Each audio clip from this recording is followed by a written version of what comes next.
زندگی کی نعمتوں کو پانے کے لیے کچھ کوشش کرنی ہے، کچھ محنت کرنی ہے، کچھ لوگوں کو بتانا ہے.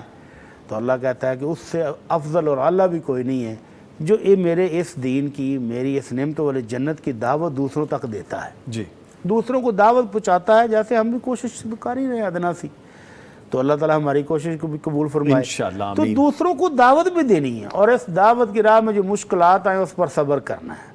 تو پھر اللہ کی نعمتیں، اس کی رحمتیں ہماری منتظر ہوں گی.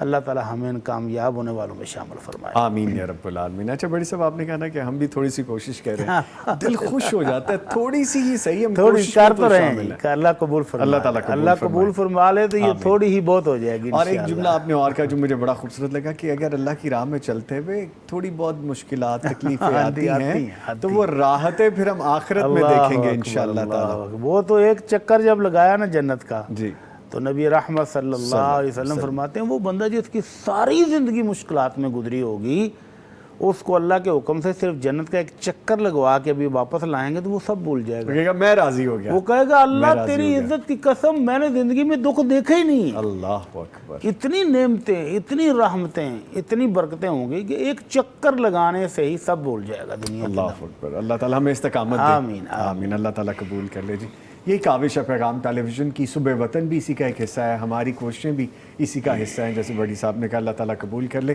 بڑھتے ہیں اگلی ذمہ داری کی جانب، اور سب سے پہلا کام یہ آج کی کتاب ہے. جی اسلامی تعلیم و تربیت کا آغاز بچپن سے ہی ہو جاتا ہے، جیسا کہ آج کا ہمارا ٹاپک ہے کہ بچوں کو محبت سے ہمیں ڈیل کرنا چاہیے، ان کی پرورش کرنی چاہیے. بچے جو ہمارا قیمتی سرمایہ ہیں، انہیں اسلامی تعلیمات سے روشناس کرانے کے لیے کہانی کے انداز میں دارالسلام نے ایک سیریز لانچ کی ہے. یہ کہانی آپ کو بتائے گی کہ جب کہیں پہنچے، کسی سے ملیں یا کسی گفتگو کا آغاز کریں تو سب سے پہلے کیا کہیں. کہانی کی کہانی اور تربیت کی تربیت ہے. بچوں میں اسلامی تعلیمات سے آگاہی کے لیے اسے اسکولز کی سطح پر پھیلانے سے معاشرے میں بہتری آئے گی انشاءاللہ. کوشش یہ کرنی چاہیے کیونکہ جو بیس ہے بچوں کی، انہی دنوں میں ارلی ایجز میں اگر ہم بچوں کی تربیت کا آغاز کر دیں گے تو پھر ہمیں یہ شکوہ نہیں ہوگا کہ ہمارے بچے یہ نہیں کر رہے، ہمارے بچوں نے یہ نہیں سیکھا. سکھانا تو ہم نے ہے اور بتانا بھی ہم نے ہے. اور اس کتاب کا جس طرح میں اکثر آپ کو بتایا کرتا ہوں کہ آپ دیکھیے، اگر اندر سے بھی پرنٹنگ بھی خوبصورت ہے، اس کے کتنے خوبصورت طریقے سے جو سمجھ آنے والی باتیں ہیں اس میں. یہ دیکھیں لفظ لکھے گئے ہیں باقاعدہ کہ سمجھ آ جائیں. یہ دیکھیے یہ تربیت کے سارے مراحل اس میں لکھے ہوئے ہیں. آلدو کہ ایک چھوٹی سی کتاب ہے لیکن کوشش بہت اچھی ہے. اگر یہ کتاب آپ حاصل کرنا چاہتے ہیں تو دارالسلام کے تمام شو رومز پہ دستیاب ہے، اور آن لائن darussalam.pk پہ بھی آپ جا کے آج کی کتاب سب سے پہلا کام حاصل کر سکتے ہیں. اور اس کتاب سب سے پہلا کام کے بعد اب دوسرا کام بھی کر لیتے ہیں، بلکہ ہمارا دوسرا تیسرا چوتھا ہو گیا ہے. آج کا وظیفہ کرنے کا کام بھٹی صاحب سے جان لیتے ہیں. سر پلیز وہ بھی فرمائیے. جی آج کا وظیفہ بہت شاندار اور قیمتی بھی ہے جی، اور تقریباً ہر گھر کی ضرورت بھی ہے. اچھا یہ وہ والا تو نہیں جس کے بارے میں وارڈروب میں بات کر رہے تھے؟ یہ ڈیفرنٹ ہے مجھے لگ رہا جی ہے. میں عرض کر رہا ہوں کہ نبی رحمت صلی اللہ علیہ وسلم کا ایک سچا اور سچا فرمان آپ کی خدمت میں پیش کرنا ہے جو ہم سب کی ضرورت ہے. یقیناً یقیناً. دنیا میں کوئی شخص ایسا نہیں جو کہے کہ ہمیں ضرورت نہیں ہے. اور وہ کیا ہے کہ ہم سے لوگ یہ امید رکھتے ہیں کہ کوئی دنیا کا مسئلہ ہو، روحانی ہو، جسمانی ہو، مالی ہو، کاروباری ہو، گھریلو ہو، ہمیں پٹی صاحب سے وظیفہ مل جائے گا. ٹھیک ہے. تو ہم ان کی خدمت میں عرض کرنا چاہتے ہیں کہ ہم وظیفہ بیچنے والے کوئی کاروباری حضرات نہیں ہیں. اللہ بدقسمتی سے اللہ اکبر. ٹی وی چینلز پر، اخبارات میں، رسائل میں، جرائد میں، میگزینز میں لوگ وظائف بیچتے ہیں، ہم ان میں شامل نہیں ہیں. ہر چیز کا وظیفہ، مثلا آپ شوگر کا وظیفہ لے لیں، آپ ہارٹ اپنا بلڈ پریشر کا وظیفہ لے لیں، آپ کینسر کا وظیفہ لے لیں. بھائی ہر چیز کا وظیفہ کہاں سے بنا رہے ہو آپ؟ نبی کائنات صلی اللہ علیہ وسلم کی زبان مبارک سے جو وظائف نکلے وہ ہم پیش کرتے ہیں. جی جن بیماریوں کے علاج کے لیے بیان ہوئے ہیں وہ بیان کرتے ہیں. لیکن ہر بیماری کا وظیفہ جی دادا جی کا تجربہ شدہ ہے، یہ ابو کا آزمودہ ہے، یہ تایا جی کا آزمودہ ہے، یہ فلاں کا آزمودہ ہے، اور بس وہ سٹوری گھڑ دیتے ہیں کہ فلاں لفظ پڑھو، اتنے بار پڑھو، وہ ترتیب بھی اپنے پاس سے تعداد بھی اپنے پاس ہے، جی۔ فضائل بھی اپنے پاس ہے، اور وظیفہ بھی اپنے پاس ہے، تو یہ کام ہم نہیں کرتے۔ ہمارے ناظرین کو ہم پہلے بھی کئی بار گزارش کر چکے ہیں کہ ہم یہ کام نہیں کرتے۔ ٹھیک ہے۔ اگر کسی بھی ناظر کی یہ خواہش ہو کہ ہم سے فیس جتنی مرضی لے لیں لیکن ہمیں وظیفہ دیں، تو یہ بزنس ہم نہیں کرتے۔ ہم کیا کہتے ہیں؟ ہم اللہ کے نبی صلی اللہ علیہ وسلم کی سچی اور پیاری تعلیمات آپ تک پہنچاتے ہیں۔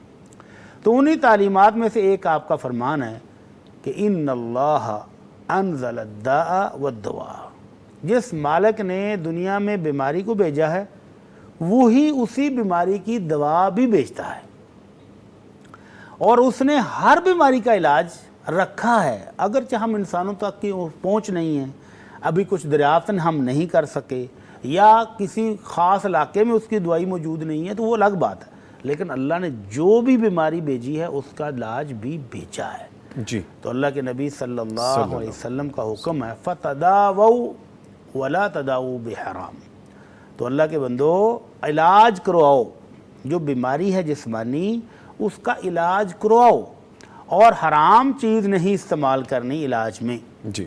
اور ایک اور فرمان میں فرمایا یا عباد اللہ تداووا، اللہ کے بندو علاج کراؤ، ان اللہ لم ينزل الداء الا انزل لها شفاء، اللہ نے جو بیماری دنیا میں بھیجی ہے اس کا علاج اور شفا بھی ساتھ ہی بھیجا ہے۔ الا السام والحرم، سوائے بڑھاپے اور موت کے، دو چیزوں کا علاج نہیں ہے، باقی ہر بیماری کا علاج موجود ہے۔ ایلوپیتھی میں نہیں ملے گا، طب نبوی میں ملے گا، طب نبوی نہیں مل کسی اور علاج میں مل جائے گا، آپ کوشش کریں۔ تو اس لیے ہمارے وہ تمام ناظرین جو ہمیں چھوٹی چھوٹی باتوں پر میسج کرتے ہیں، فون کرتے ہیں، جی بڈی صاحب یہ ہو گیا تو ہمیں اس کا وظیفہ چاہیے، تو ان سے گزارش ہے کہ جو دعائیں ہم بتاتے ہیں مخصوص مسائل میں وہ دعائیں پڑھیں، اور اگر کسی خاص بیماری کے لیے اللہ کے نبی کی زبان مبارک سے کوئی علاج نکلا تو ہم وہ بتائیں گے۔ ہمارے پاس دادا جی کا، ابو جی کا، تایا جی کا، چچا کا آزمودہ کوئی نہیں ہے، اور نہ ہی ہم بتاتے ہیں۔ ٹھیک ہے، ٹھیک ہے۔ بڑی صاحب نے نا بہت سارے میسج دے دیے، اس میں ایک لائیو کالر ہے، ان کی طرف جانے سے پہلے یہ ذمہ داری بن جاتی ہے جب معاملہ پیسوں کا ہو تو زندگی میں ہر کام پیسوں سے نہیں ہوتا۔ اگر آپ کچھ کرنا ہی چاہتے ہیں، کسی کے کام آنا چاہتے ہیں، تحقیق کر کے اس تک خود پہنچ جائیے اور اس کی مدد کر دیجئے۔ صرف پیسوں سے ساری دنیا نہیں خریدی جا سکتی، اللہ سے لو لگانی ہے تو پھر اللہ سے جڑنا ہوگا، پھر آپ کو پیسے پوسے نہیں دینے پڑیں گے۔ اینی وے، تحقیق جاری رکھیے، جستجو جاری رکھیے، اللہ تعالیٰ آسانیاں کریں گے۔ آج کے پہلے کالر ان کی جانب بڑھتے ہیں۔ جی السلام علیکم۔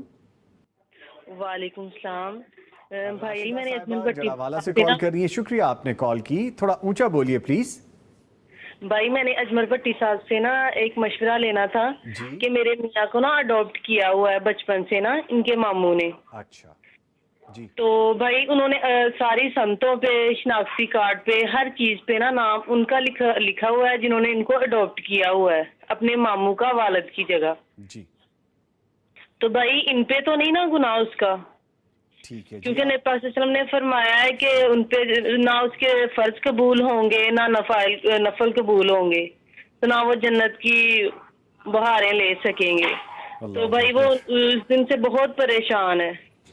میری بہن آپ نے کال کی، آپ کی سلجھن ابھی بٹی صاحب سے لیتے ہیں جو کہ مسکرا رہے ہیں آپ کا سوال سن کے۔ شکریہ آپ نے کال کی، یقیناً پریشانی ہوگی بڑی صاحب۔ اللہ اکبر جی، یہ عموماً ہمارے ہاں غلطی کی جاتی ہے کہ بچہ اڈاپٹ کیا ہے تو اس کی فوراً ولدیت تبدیل کر دیتے ہیں، بلکہ یہاں تک بھی مسائل آتے ہیں جب بچہ تھوڑا سمجھدار ہوتا ہے، اس کو پتہ چلتا ہے کہ میرا حقیقی والد فلاں ہے، اور جس کے گھر میں ہوں وہ میرا ماموں ہے، وہ خالو ہے، وہ چچا ہے، وہ تایا، وہ کچھ اور ہے جی۔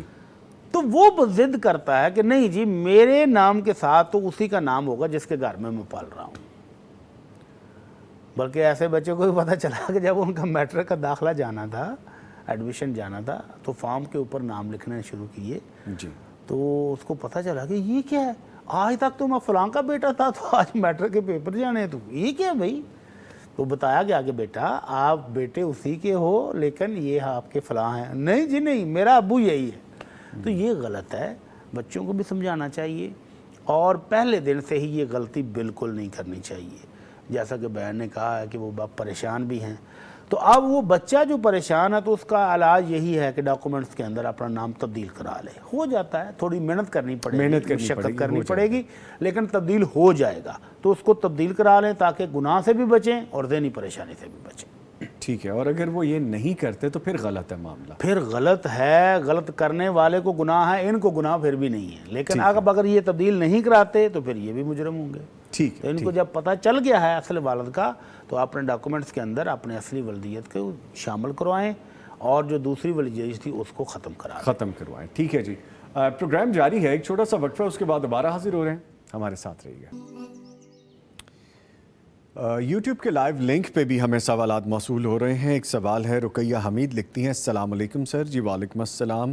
میرا بھٹی صاحب سے سوال ہے کہ میں نے 14 مرلے کا پلاٹ نقد رقم پہ لیا تو فائل بنا کر دے دی اور کہہ دیا گیا کہ آفٹر 2 months پلاٹ نمبر دے دیا جائے گا، بٹ نہیں ہوا، پلاٹ نمبر ملا نہ رقم واپس ملی. اب انہیں پریشانی یہ ہے کہ 9 سال گزر گئے ہیں، اس رقم پر زکوٰۃ واجب ہے؟ سبحان اللہ، کتنا ظلم ہے جی. 9 سال ہو گئے ہیں پلاٹ ہی نہیں ملا. تو یہ ہماری رہائشی کلونیوں والے اکثر و بیشتر، اچھے لوگ بھی ہیں لیکن اکثر و بیشتر اسی طرح کا فراڈ کرتے ہیں. جی. ایک بلاک کی زمین ہوتی ہے جس میں 100 پلاٹ ہوگا وہ مشکل، اور وہ فائلیں 500 سے 1000 2000 بلکہ 5-5 ہزار فائلیں بیچ دیتے ہیں. اب وہ فائلیں بیچ دیتے ہیں، قسطیں لیتے رہتے ہیں. جب 2 سال کے بعد قسطیں پوری ہوئیں، مالک آیا، ہاں جی مجھے دیں پلاٹ، تو اس کو کہتے ہیں آپ کا تو وہ سی بلاک میں جا کر پلاٹ ہے. وہ کہتے ہیں بھائی میں نے تو یہ بلاک میں خریدا تھا. کہتے ہیں لینا تو لے لو، نہیں تو پیسے واپس لے لو. وہ کہتے ہیں نہیں میں تو پلاٹ لوں گا. کہتا کیس کر لو. اب وہ پتہ ہے اس کو کہ پاکستانی عدالتوں میں کیس کرے گا تو اب دادا کرے گا تو پوتے کے دور میں جا کر کیس کا فیصلہ ہوگا. خوش بختی ہوئی تو ہو جائے گا، ورنہ چلے گا. تو اسی طرح یہ سب فراڈ کرتے ہیں. تو اب ان کے ساتھ بھی ظاہر اب فراڈ ہی ہوا ہے کہ پیسے دے دیے ہیں تو پلاٹ کا نمبر دینا تھا، پلاٹ دینا تھا، کچھ بھی نہیں ملا. تو اب یہ ان کی سیونگ تو ہے جی، لیکن رقم ڈوبی ہوئی ہے، مل نہیں رہی.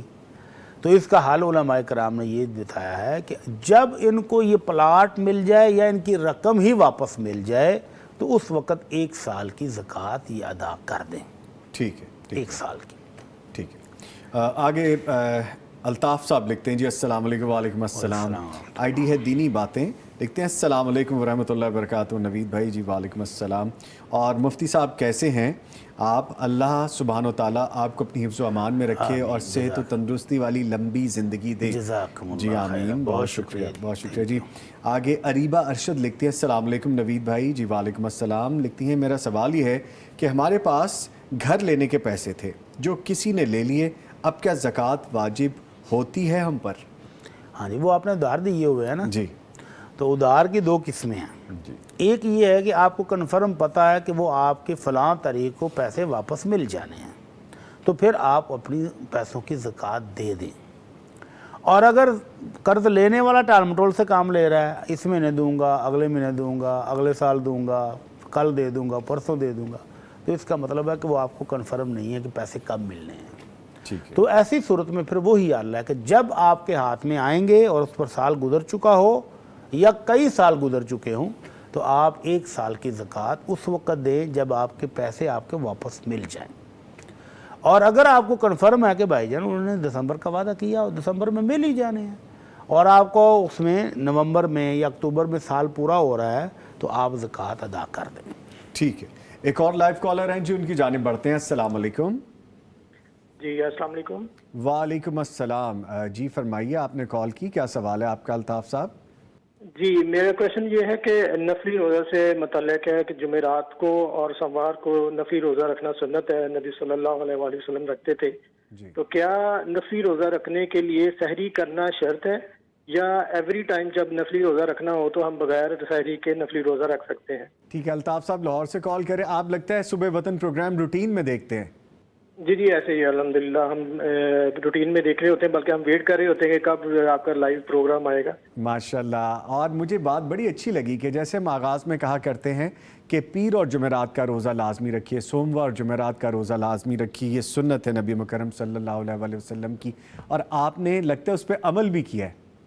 جی الحمدللہ انشاءاللہ. چلیں بہت شکریہ جی. دیٹ سیمز ویری، بڑے دل کو اچھا لگتا ہے کہ ہم جو کوشش کر رہے ہیں